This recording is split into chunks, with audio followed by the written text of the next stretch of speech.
The topic I have been asked to speak on is global challenges, solutions to those global challenges.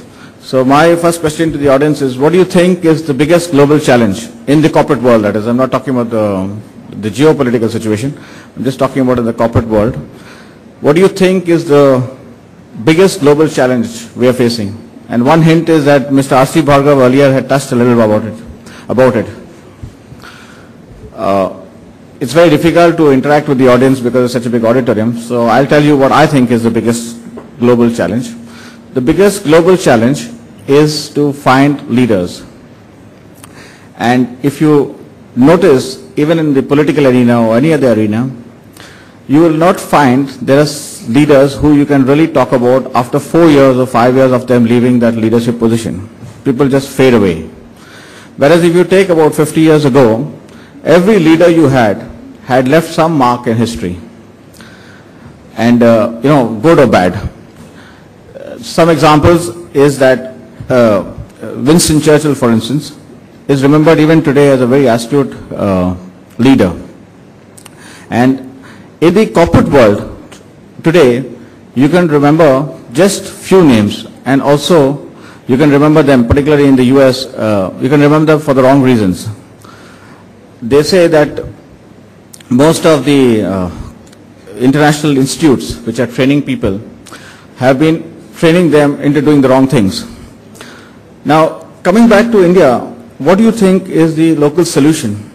When I was asked to speak on this topic, I thought, why is MIT asking me to speak on this topic? Because MIT itself is a local solution.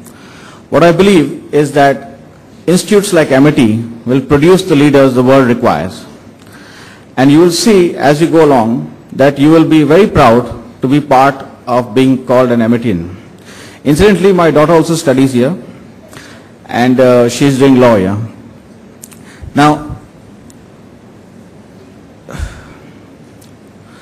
the other point with regard to my own experience is, how can you localize a global challenge? How can you provide solutions to a global challenge? My company, Dabur, was faced with a big problem when I'm just giving real life examples, and that's why I'm speaking extempore and not having presentations and slides. We were faced with a big challenge. We had a brand which was called Lal Dant Manjan. It's sold in rural India, and it was doing very well for the company. In fact, it was one of the biggest money spinners in the 80s and 90s. And this brand started declining ever since disposable income started going up.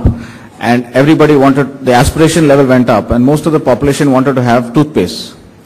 So we found that we were losing out to multinationals, and I don't want to name them, but we know who they are.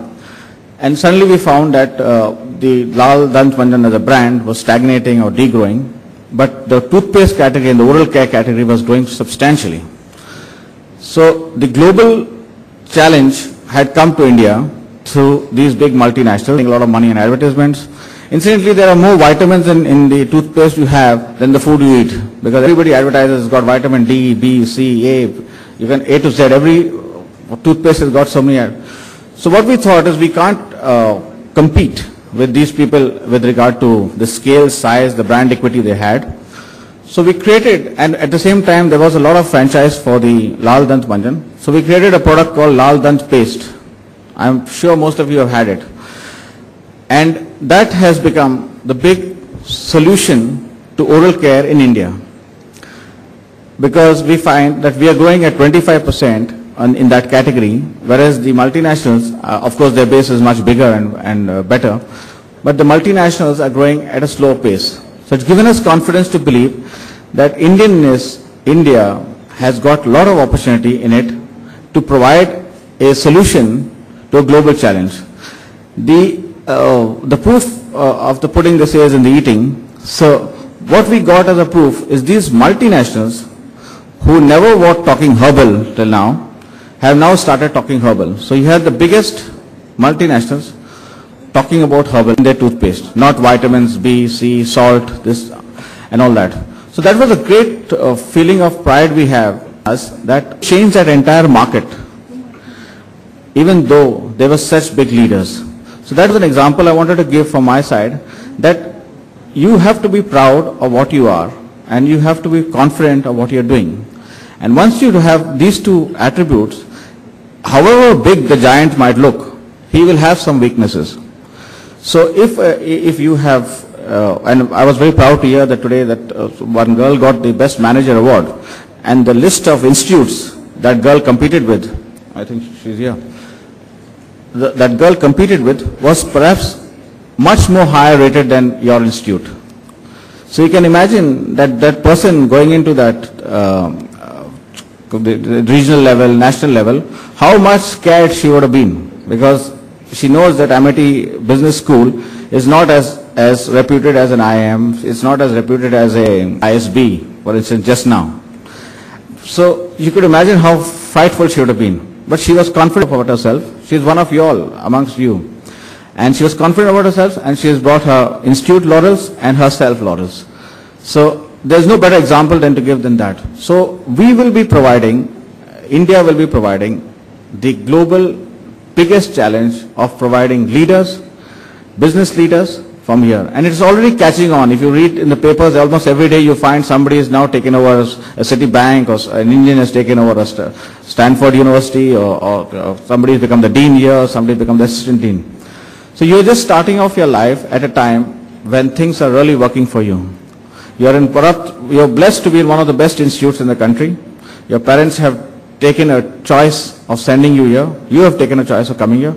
Leverage that fully in learning what you can, because you will be a global leader. The boundaries will all come down, and you can have if you have the ability, you have the confidence, you can even, other than running for American president, you can do everything else, because you need to be born in America to be running for American president. Now,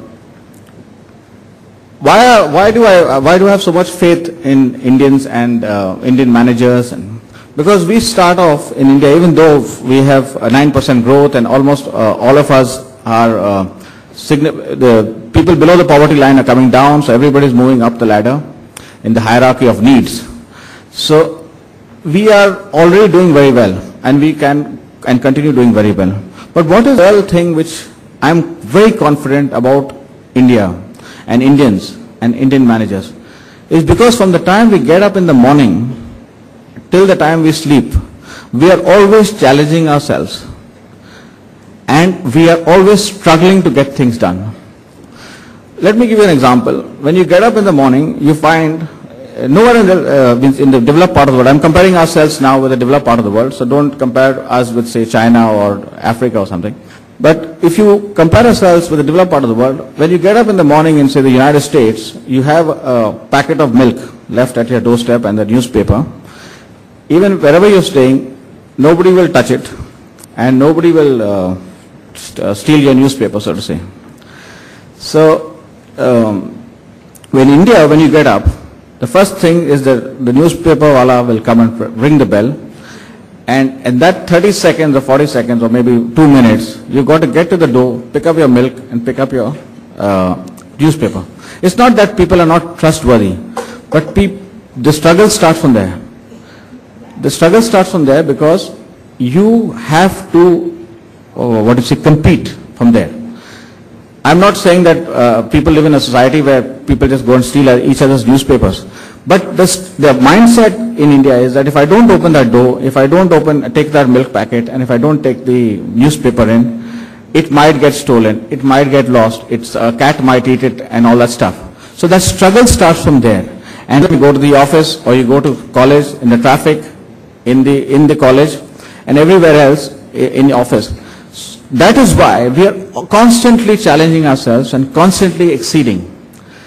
Whereas in the United States, which is the developed part of the world, people have stopped challenging themselves. It's a very mechanical life, and everything gets done mostly by the government for you. And this is where I say that if you are young today in this age, and if you are struggling, there is a better chance of success and better chance of being a leader, because you would have faced all hardships in life. Even though now we have a lot of air conditioning, we have air conditioned cars, big cars and all that stuff, but still we are facing a lot of struggle. which the developed world is still not facing. And that is why you see a 0.3% growth in the United States, whereas a 9% growth happens here, because people are trying to excel all the time. Indian companies, there was a person who started with 10,000 rupees and he's built a billion-dollar enterprise. In fact, he's bought a company 5 times the size of his own company. So that gives us confidence in ourselves. So with regard to the global challenge, I personally feel that whatever the challenge is, we can provide a local solution to it, both in terms of manpower, in terms of intelligence, and in terms of ability to go behind it. I want to just take 2 minutes more, because I think I'm running out of time, with regard to what I personally feel are the success factors for people who are, starting off their lives, gone to a business school. The reason you've gone to a business school is you all just now believe itself that you can do exceedingly well in business. You can either run your own business or you can start work for a company and do exceedingly well. That's the reason why you've chosen this path. Otherwise, there are other paths like engineering, or engineers also become businessmen, but say law or say human resources, which is also part of business. But the reason you've chosen this field is because you think you're going to do very well in business. Now, if you think you're going to do very well in business, there are some traits which I feel very strongly you should, use or keep it in your mind, that which will make you very, very successful. And because those traits have made me very successful, and that's why I like to pass it on to you. Earlier in the day, if those who were there earlier, I had mentioned that, you have to be confident and you have to be humble. Other than that, there is no shortcut for hard work. Please don't believe anybody that there is going to be a free lunch. There is going to be no free lunch in life. Even if your father is very rich, or you are coming from an ancestrally rich family, or whatever, there will be no free lunch. The day you stop working, that day you will start declining. That's my feeling. So please keep at the grindstone. There is no such thing as I am very intelligent, I'll study at the last minute and I will get through. You may get through once, twice, thrice. But as the pyramid keeps going up and you find yourself competing with others, you'll find your intelligence cannot take you all that way. It has to be a combination of industry, it has to be a combination of intelligence. And the last point I would like to make to you is that you should be very happy while you're doing this. Don't think of studies, don't think of making a career as a big problem. You can really enjoy the journey and try to be as happy as possible while you're doing this thing. Don't look at it as a big burden that this 3 years now I've got to complete and then I have to find a job and then I have to succeed. It's not enjoy the journey is what is more important, trying to be what you want to be at the end of life. Because once you start enjoying the journey, you will find that you are giving more and more to that journey, and as you keep on giving more and more, you will succeed tremendously, much more than people who are not giving in that quest. So with that, I would leave you with the thought that you are totally blessed to be part of the Amity Business School. You have a great leader like Sanjay to lead the business school, and you are blessed that your parents have chosen to be here. Don't let it go. Build from here rather than just stopping here. Thank you very much.